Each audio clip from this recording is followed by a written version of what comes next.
क्या शराब पीने के बाद अगर किसी मरीज का 98% लीवर डैमेज हो जाए, लीवर सिरोसिस हो जाए, उसके साथ उसके पेट में पानी भर जाए, पीलिया हो जाए, उसको भूख ना लगे, उसको पेशाब आना कम हो जाए, उसको टॉयलेट ना आए और उसके दिमाग में भी उसका असर पड़ जाए और डॉक्टर इनकार कर दे कि इस मरीज की सेवा कर लो या लीवर ट्रांसप्लांट करो, उसके बाद बिना लीवर बदले लीवर ट्रांसप्लांट हुए आपने कोई रोगी देखा जो ठीक हो जाए? ये सच्ची चमत्कार है कि आज हमारे साथ एक ऐसे रोगी हैं जो लीवर ट्रांसप्लांट के बिना ठीक हो गए, जिनका लीवर 100 में से 98% डैमेज हो गया था और डॉक्टरों ने घर भेज दिया था, जवाब दे दिया था। नमस्कार, मैं हूं डॉक्टर गगनदीप शर्मा, एमडी आयुर्वेद, अमृत आयुर्वेद हॉस्पिटल, नाभा, जिला पटियाला से।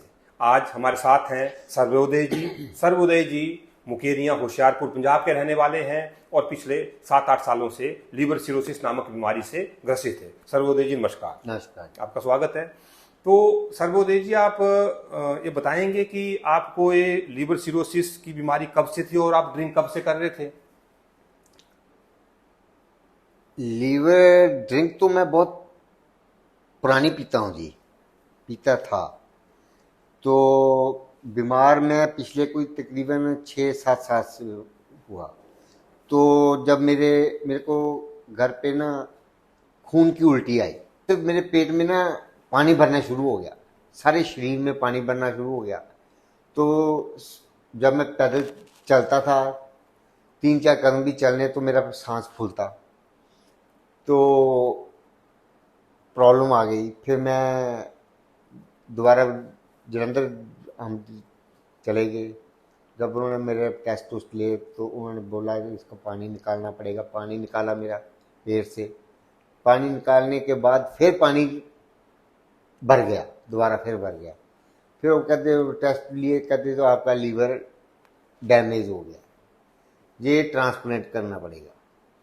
तो आप 40 लाख रुपए का बंदोबस्त करो। और उन 7 दिनों में आपका कितना खर्च हो गया? जब उन 7 दिनों में तकरीबन कोई 2.5-3 लाख रुपया। तो लीवर ट्रांसप्लांट के लिए कोई और व्यक्ति भी चाहिए जिसका देना था? एक कहते कोई व्यक्ति चाहिए उसका लीवर लेना है, तो गारंटी फिर नहीं, इतने पैसे खर्च के गारंटी फिर नहीं। तो हम चुप हो गए, क्या करना था। तो जैसे इन्होंने बताया कि बार बार ड्रिंक करने से, लगातार ड्रिंक करने से क्या हुआ, लीवर सिरोसिस होगी, लीवर डैमेज हो गया, उसके साथ एसाइटिस डेवलप हो गया, पेट में पानी भरना वो भर गया। उसके साथ क्या हुआ, इसोफेजियल वेराइसिस की यहाँ पर जख्म हो जाते हैं हमारे फूड पाइप में, इसोफेगस में, और वहाँ से खून की उल्टी आई। उसके साथ पीलिया जॉन्डिस डेवलप हो गया, खून कम होने लग गया, खून 6 ग्राम रह गया, 4 से 6 ग्राम के बीच में खून आता था। ब्लड प्लेटलेट्स गिर गए, वहां पर किडनी प्रॉपर फंक्शन ना करे इसलिए पेशाब आना बंद हो गया। वहां पर कॉन्स्टिपेशन होगी, कब्ज होगी। और इसके साथ साथ जब ये सारी चीजें डेवलप हुई तो इसका जो लास्ट स्टेज है वह हिपैटिक इंसेफेलोपैथी, कि जब आपका ब्रेन पे इसका अटैक होने लग जाए, जब ऐसी गैसी जब बनती है कि जब वो लीवर ब्रेन पे अटैक करना शुरू कर दे तो उसमें हम बेसुध हो जाते हैं। तो ऐसा भी आपके साथ हुआ? तो क्या क्या हुआ जब आप बेसुध हो गए? तो मेरे को तो कोई मालूम नहीं है। तो घर वाले क्या कहते हैं? घर वाले कहते हैं कि आपका दिमाग काम नहीं करता था। जब आपको हॉस्पिटल में एडमिट थे तो आप बेड पे भी उठ के भागते थे। मेरे को बांध के रखा था वहां पर। अच्छा, बांध के रखा था। मेरे पाँव भी बांधे थे, हाथ में ऐसे लम्बा करके मेरे को बांध के रखा था। मैं भागता था, मेरे को पता ही नहीं चलता था। तो सारी उम्मीद छोड़ चुके थे? ठीक सर वाले भी सब रिश्तेदार भी बातचीत करने आ गए कि बचेगा नहीं, बचेगा। सब खबर लेने आते थे, देखने भी, देख ले लास्ट टाइम मिल गए, कोई बंदा है ना कहे। अभी मैं हूँ, जो मेरा रिश्ता देखता है ना वो कहते तू वही है। तो मतलब बच गए, चलिए। तो उसके बाद जब किसी ने इनको बताया कि ऐसे ऐसे अमृत आयुर्वेद हॉस्पिटल, नाभा, जिला पटियाला के बारे में, जहाँ पे मैं डॉक्टर गगनदीप शर्मा एमडी आयुर्वेद काम कर रहा हूँ, और इनको गाड़ी में डाल के लेके आए। मुझे अब भी याद है कि जब इनको लेके आए तो कैसे 2 लोगों ने पकड़ा हुआ था, कैसे हॉस्पिटल की पौड़ियाँ चढ़े, कैसे अंदर एंटर हुए, और हमने इनको आयुर्वेद के अनुसार, वात पित्त कफ के अनुसार, अग्नि के अनुसार इनको डायग्नोज किया। जलोधर जो डायग्नोज बना, मदात्यजन्य यकृत दुष्टि, हमने उसका डायग्नोज करके जो है इनको डाइट का प्लान किया, इनके खान पान रहन सहन का प्लान किया कि किस तरीके से डाइट और लाइफस्टाइल, साथ में इनकी काउंसलिंग की। और मतलब मुझे भी ऐसा लग रहा था कि जैसे लास्ट स्टेज का पेशेंट मेरे पास आया है और जिसको बिल्कुल बहुत कम समय जिसके पास बचा है, लेकिन हमने ईश्वर का नाम लेके, भगवान धन्वंतरी का नाम लेके और हमने अपनी ट्रीटमेंट जो हो शुरू की। तो उस ट्रीटमेंट में जब आपने ली हमारी, तो क्या क्या बदलाव लगे आपको उसमें शुरुआती दिनों में? आपकी ट्रीटमेंट लेने के बाद तीसरे दिन बाद ही मेरे को मेरा जो पेट है हल्का महसूस हो गया, होने लगा, पेशाब चलने लगा, लैटरिन आने लगी, भूख भी थोड़ी थोड़ी लगने लगी। बस जो जैसा आपने बताया था भी दूध ज्यादा पीना है, बस दूध पे मैंने जोर रखा। खाना तो खाया ही नहीं, एक मतलब काफी दिन खाना ही नहीं खाया। जो खाया भी तो वो चावल खिचड़ी बनानी, बात पतली पतली बात। तो आप हैरान होंगे कि सर्वोदय जी ने पानी नहीं पिया 1 से 1.5 महीना, मतलब हमारी दवाई के साथ। आप परहेज सुनिए, कितना बड़ा परहेज है कि आप कर सकते हैं तो आप ठीक होंगे। कोई पानी नहीं पिया इन्होंने, कोई इन्होंने सब्जी नहीं खाई, कोई इन्होंने रोटी नहीं खाई, कोई इन्होंने फ्रूट नहीं खाया। सिर्फ और सिर्फ इनको देसी गाय के दूध पे रखा गया। तो आप सोचिए कितना बड़ा परहेज है। अगर किसी रोगी ने ठीक होना है तो सिर्फ दूध, क्योंकि आयुर्वेद में जलोदर की जो चिकित्सा कही है उसमें सिर्फ दुग्धपान है। हाँ, उसमें ऊंटनी के दूध का वर्णन है। मैंने इनको कहा कि ऊंटनी का दूध मिल जाएगा, वो कहते हैं नहीं अवेलेबल नहीं है। तो हमने कहा कि ठीक है, हम फिर देसी गाय का दूध, क्योंकि जो मेडिसिन के साथ हमने जो दिया तो उस दूध के हमने इसको रखा। और आयुर्वेद में ऐसा वर्णन है, लिखा हुआ है कि आज से 4000 साल पहले संहिताओं में जो एक एक चीज लिखी हुई है वो बिल्कुल सही है। तो उसके बाद धीरे धीरे धीरे ठीक होते गए। आज 2 महीनों बाद मेरे पास आए, तो उस दिन और आज दिन में आपको क्या क्या बदलाव लग रहा है? पेशाब आ रहा है, जमीन आसमान का बदलाव है। क्या लगता है कितना का % ठीक हो गया आप 3 महीनों में? मैं अपने आप को ऐसा महसूस लगता है कि मैं 80% ठीक हूँ। अच्छा, आपको एक बड़ी दिक्कत थी, इनको पूरी 24 घंटे खारिश होती थी। खारिश तो मेरे को ऐसे होती थी कि मेरे ना कंगी जो होती है ना, मैं घर वालों को तो एक अपनी मैडम को तो मैं यही काम कर लगाया हुआ था, मेरी पीठ ही खुरकी या पीठ ही खुरकी। अब वो ठीक है, ठीक है। इनको नींद नहीं आती थी, पूरा पूरा रात जागते थे। अब 6-7 घंटे की नींद आने लगी। इनको पेशाब नहीं आता था, पेशाब खुल के आने लगे। इनको टॉयलेट नहीं आती थी, लैट्रिन खुल के आने लगी। इनको भूख नहीं लगती थी, ये उठ नहीं सकते थे, सांस चढ़ता था, बस सब कुछ ठीक हो गया। वो चलने में भी दिक्कत आती थी और पेट भी ऐसे बाहर निकला हुआ था। पेट बाहर कम से कम 8 से 10 लीटर पानी इनके पेट में भरा हुआ था, बिना टेपिंग किए हुए, एसाइटिस टेपिंग किए हुए, धीरे धीरे, बिना किसी पेशाब की दवाई दिए हुए। नहीं तो जैसे डायबिटिक देते हैं पेशाब लाने की दवाई, उसके भी साइड इफेक्ट रहते हैं। बिना उसकी दवाई दिए हुए इनको पेशाब आ रहा है। और 2-2.5 महीनों में, जैसे 3 महीनों के अंदर अंदर पेशेंट कहता है कि मैं लगभग 80% तक जो है मैं पहले से बेटर फील कर रहा हूँ। इसके साथ साथ जो इसोफेजियल वेराइसिस थी, वॉमिटिंग इनको कोई नहीं आई, लेकिन बार बार जो है वो खून की उल्टी आना, वो ठीक हो गया। पेट इनका ठीक हो गया। और सारी प्रॉब्लम जो है, ये तो मरीज बता रहा है जो उनके लक्षण है।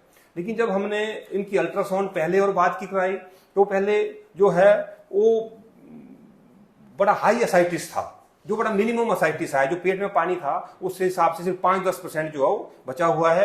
और जो स्प्लेनोमेगाली थी, हिपेटोमेगाली थी, स्प्लेनोमेगाली थी, स्प्लीन का साइज जो है वो पहले बढ़ा हुआ था, वो कम हुआ। लीवर भी बहुत ज्यादा श्रिंक हो गया था इनका, तो लीवर का साइज भी पहले से कंपैरेटिवली ठीक है। और इनका खून तय करता 5.5 से 6 ग्राम, और अब वो 9.5 ग्राम हो गया। इनके प्लेटलेट्स हमेशा 30,000, 40,000, 50,000, 60,000 इसके आसपास रहते थे, कम हो गए, ज्यादा हो गए।